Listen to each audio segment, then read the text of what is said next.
Hello everyone. So we got another busy week. Hopefully the lighting's okay. I had to change my angle. This week what we are going to do, we have a little mix of everything. So we have one circuit, we have one 100 challenge, and one deck of cards workout. Okay, so wanted to incorporate everything this week, hit on all the different types of workouts that I usually put together. We'll start off. Workout one is a circuit. So just to go through a circuit again, you're gonna have 4 exercises in group 1 and 4 exercises in group 2. You're gonna start with group 1. You're gonna run through exercise 1, 2, 3, 4, back up to the top, 1, 2, 3, 4, back up to the top, 1, 2, 3, 4, back up to the top, 1, 2, 3, 4. So you're gonna run through those 4 exercises 4 times, 16 exercises total for group 1, 45 seconds per exercise. Okay, so obviously try and keep your rest to a minimum, but safety is obviously of the utmost importance, not speed. So technique, form, way more important than speed. Make sure you are watching and ensuring that you're doing it in a safe way. Whenever you do rest, make sure you jot that down, make a note of it, so that next time you can try and improve on that. All right, so I'm gonna start in group 1.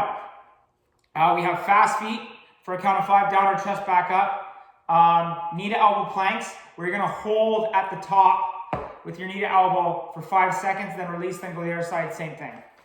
Bicycle abs and skater strides. Okay, so start off, fast feet, we know this one. You just quick feet, down to your chest, back up. So 1, 2, 3, 4, 5, down to your chest, back up, 1, 2, 3, 4, 5, down to your chest, back up. All right, and continuous.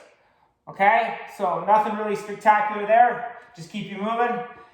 Next one, knee to elbow planks with a hold at the top for 5 seconds. So again, on your planks, get those fingers spread out wide. You're gonna get the hands underneath your shoulders, and you're gonna push mid-hand. Okay, core tight. I've explained that in other videos. Shoulder blades back, like you're holding a tennis ball between your shoulder blades. Get into your good plank position. Okay, so what you're gonna do is, now that you've got that, drive those elbows in slightly to create some torque. All right, now you should feel extremely tight in your upper body. You're gonna bring that knee right to the elbow. 1, 2, 3, 4, 5, release, other side. 1, 2, 3, 4, 5, release, back. 1, 2, 3, 4, 5, release. 1, 2, 3, 4, 5, release. And you just continue that for 45 seconds. Okay, make sure your hips don't drop, make sure your butt isn't up. Get that good plank position. Okay, next is a bicycle ab. You're on your back. You're gonna bring the opposite elbow to opposite knee. So if I'm doing right elbow, it's gonna go to left knee. All right, so it's something like this. Okay, just like you're on your bicycle with your legs, and then you're driving that opposite elbow to the opposite knee. Okay. Next is skater strides. All right, so start on one side of your mat. Okay, the ideal way is I'm gonna rotate that left arm. If I'm on my left side of my mat, I'm gonna rotate my outside arm, which is my left one, back, create some torque, and then drive up and across. So I'm gonna bend that outside leg, bring the inside behind, and create that torque, and then propel me across. Okay, so this is what it's gonna look like. I'm gonna catch on the other side and come back. So ideal. Cushion, catch, back. Cushion, catch, back. Cushion, catch, back. So you see I'm not landing solid. I'm landing and cushioning it and getting back into creating kind of that corkscrew approach to arm back to propel me back across. Okay, so that's the ideal. Catch it and come back. All right, now if that's not possible, what you can do is, same idea. Okay, I'm gonna drive back, across, catch 2 feet, cushion. Drive, across, catch 2 feet, cushion, okay? So you have that option as well. If that's not possible, you can't jump that far, that's okay. Jump a little bit less. Okay, see I'm cushioning? Okay, if that's not possible, if you don't like jumping, if it's hard on your knees, you're gonna take a big step, curtsy lunge, big step, curtsy lunge, same thing with your upper body, you're gonna drive that arm back and across. Okay, so you have some options there. Ideal is the skater stride where you catch and that usually to drive back across. Okay, so that's group one. We had fast feet for a count of 5 down to your chest and back up. We had knee to elbow planks with a hold at the top on each side for 5 seconds for a count of 5. We had bicycle abs and we had skater strides. Okay, so that's group one. Group two, we're going to do squat walks forward and back, up and down planks, alternating T-stands, and blast off push-ups. Okay, so with this one, squat walks. The big thing with squat walks, I'm going to go this way on my mat just so you can see on the side view. So everybody's a little bit different. I'm roughly shoulder width apart, toes slightly pointed out. Okay, I'm going to core tight, right? Big breath out. Create that solid base inside. So you're going to do your breathing. Okay, like somebody's punched your stomach. Okay, shoulder blades back, hands in front. Okay, so I'm going to get down and then. Okay, so then you'll notice I'm pushing mid-foot. That's the big thing. If you're up on your toes, right, when you're walking forwards and backwards, come up a little bit. So let's pretend on my walks I was on my toes. I'm going to come up a little bit so that my pressure goes mid-foot, right? That's of importance. We don't want to be on our toes because what's going to happen when we're on our toes is that lock is going to be lost as well. And all of a sudden we don't got a neutral spine. We're not upright. We're in this forward position. That is not ideal for our squat walks. So upright, shoulder blades back, core tight. I keep my hands up in front. It helps me stay upright so you can see how my body is in an upright position. I'm not hunched over.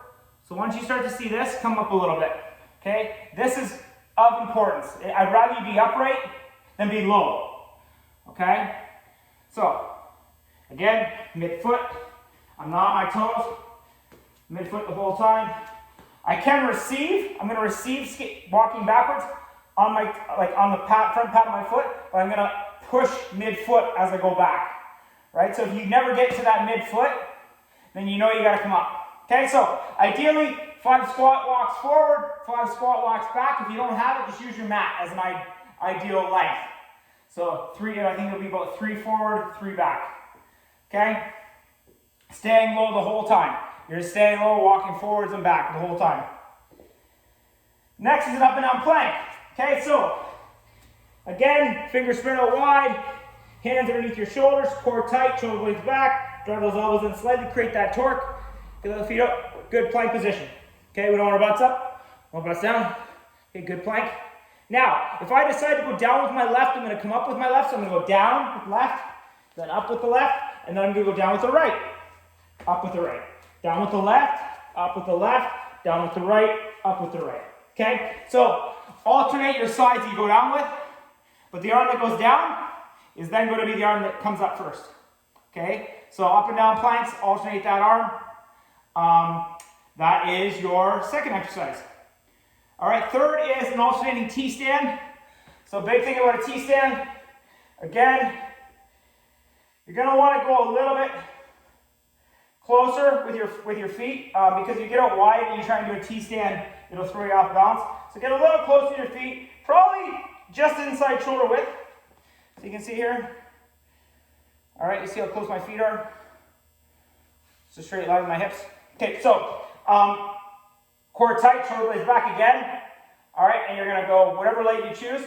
Oh, before we start, foot pressure is vital in this exercise. This is how you can tell if you have good foot pressure or you're not applying mid-foot pressure with the big toe locked in back heel, because what will happen is you'll feel it. Once you lift that one foot and you go to do your T-stand, if you feel that movement, this movement here, you haven't locked in that foot well enough. Okay? Obviously, balance is taken into consideration, but for the most part, you'll tell if I get a good base, a good platform, everything else is going to go with it a lot easier. So big toe, back heel locked in, mid-foot pressure. Okay, get that locked in. And down, back up, and then switch feet. Down, back up, switch feet. Down, back up, switch feet. So keep switching feet. The reason we alternate is because then it makes you have to really think about that foot pressure, right? You can't just lock that one foot in perfectly and then put it on autopilot for 5 reps. You've got it every time you're switching back, so you really got to think about locking that big toe in, get that claw with my toes, claw it into the ground, back heel, right, and then I go. Because if you don't, you're going to have nothing. You're going to have individual pieces working, which again we've discussed. That's when injury will happen. That's when instability will happen. That's when ankle cave or knee cave will occur. A lot of times it's that foot placement. So again, don't rush it. It's not a speed exercise here. Big thing, get that foot locked in, and then when you go, you're all ready to roll. The other thing to keep in mind too, only go as low as you feel yourself starting to lose that lock. So, right, shoulder blades back, what I call that lock. You're holding that tennis ball between your shoulder blades. If I can keep it the whole time, perfect. Once I start to lose it, that's when I come back up. Okay, so I screw myself off the outside. So, only go as low as you safely can without that forward hunch, right? Shoulder blades back, neutral spine. Only go as low as that's going to be occurring. All right, last one, blast off push-ups. Again, hands, fingers spread out wide. All right, get that good base. Hands underneath your shoulders, pushing mid-hand, right? Remember pushing mid-hand. Core tight, shoulder blades back. Drive those elbows in slightly, get into your plank position. Okay? You're going to drive back, down to that push-up. Back, down to the push-up. Back, down to the push-up. Okay? So, if you want to do it on your knees, here's the alternative. Same idea. Get a good, keep those toes locked down at all times. All right? Good plank position. Drive back, down, back, down. Okay, so same thing applies as you would the original push-up I did. The only thing is when you get on your knees, make sure you're in that good plank position, your toes are locked down. Okay, so that's your blast off push-ups. Just to go over group 2 again, you had your squat walks forward and back. You had your up and down planks. You had your alternating T-stands, and you had your blast off push-ups. All right, so have a good workout. If you have any questions, let me know.